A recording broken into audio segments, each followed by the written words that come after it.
Praise the lord. ఈరోజు దేవుని వాక్యము ఇర్మియా 31వ అధ్యాయము 16వ వచనము. ఏడవక ఊరుకొనుము, కన్నీళ్లు విడిచిట మానుము.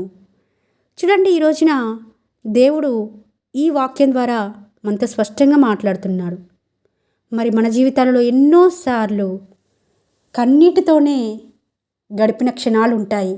దుఃఖముతోనే రోజులు వెళ్ళపుచ్చిన రోజులు కూడా ఉంటాయండి. ప్రతి ఒక్కరి విశ్వాస జీవితంలో ఏదో ఒక సందర్భంలో ఏదో ఒక సమయంలో ఈ అనుభవం గుండా వస్తాము. ఏడ్చుటకు శక్తి లేనంతగా బిగ్గరగా దావీదు ఏడ్చాడండి. తన భార్య బిడ్డలను, తన వారందరినీ ఫిలిస్తీన్లు తీసుకొని వెళ్ళిపోయారని దావీదుకు తెలియపబడినప్పుడు, ఆ సిక్లగులో ఉన్నప్పుడు ఏడ్చుటకు శక్తి లేనంత బిగ్గరగా ఏడ్చాడటండి.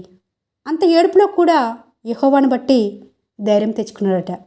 ఈ రోజున దేవుడు స్పష్టంగా ఏడ్చే వారితో మాట్లాడుతున్నాడండి. మనకు వస్తున్న పరిస్థితిని బట్టి, మనకు వస్తున్న ఇబ్బందిని బట్టి, మనకు వస్తున్న నిందలను బట్టి, హింసలను బట్టి ఏడుస్తూ ఉన్నామా? కుటుంబ సభ్యుల ద్వారానే తిరస్కారం పొంది, తృణీకరింపబడి, ప్రేమించబడలేని స్థితిలో ఉండి ఏడుస్తూ కాలం వెలువరుస్తున్నామా? ఏడవకము, కన్నీరు విడవకము అని మాట్లాడుతున్నాడు దేవుడు ఈ రోజున. నీ కన్నీళ్ళు విడిచిట మానుమని మాట్లాడుతున్నాడు.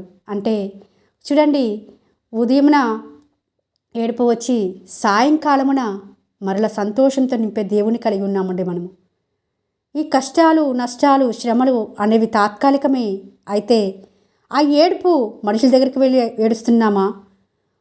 ఆ ఏడుపును, ఆ కన్నీటిని నాట్యంగా చేసే దేవుని దగ్గరికి వెళ్ళి మొరపెట్టి, ప్రార్థనలో కనిపెట్టి, మరలా మన హృదయంలో సంతోషంతో నింపుకొని మన జీవితాలను కట్టుకుంటున్నామా? మనల్ని మనం పరీక్షించుకోవాలండి. అనేక సార్లు మనకు వస్తున్న బాధను బట్టి, దిగమింగుకోలేని బాధను కొన్నిసార్లు మనము అనుభవించవలసి వచ్చినప్పుడు మనుషుల దగ్గరికి వెళ్ళి ఏడుస్తున్నామా? మరి దేవుడు ఉన్నాడు కదండి, రహస్యమైన చూసే దేవుడు ఉన్నాడు కదా. ఒంటరిగా దేవునితో గడిపి, ఒంటరి ప్రార్థనలో, వ్యక్తిగత ప్రార్థనలో నీ కన్నీటంతటినీ దేవుని దగ్గర కుమ్మరించినప్పుడు నీ కన్నీటి ప్రతి బాష్పబిందులను తుడుస్తారని వాగ్దానం చేసిన దేవుడు కదండి మన దేవుడు.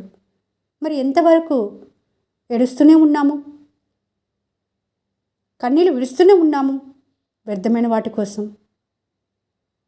కాబట్టి ఈ రోజున మాట్లాడుతున్నాడు, ఏడవక ఊరుకుండము, నీ కన్నీరు విడిచిట మానుమని మాట్లాడుతుంటుండగా దేవుడు చెప్తున్న ఈ మాటను బట్టి మనం అందరము ధైర్యపరచబడిన వారమే ఆయన రాకడకు సిద్ధపడినట్లుగా దేవుడు సహాయం చేయాలని కోరుకుంటూ మీ సహోదరి ఎలిజబెత్ రాణి.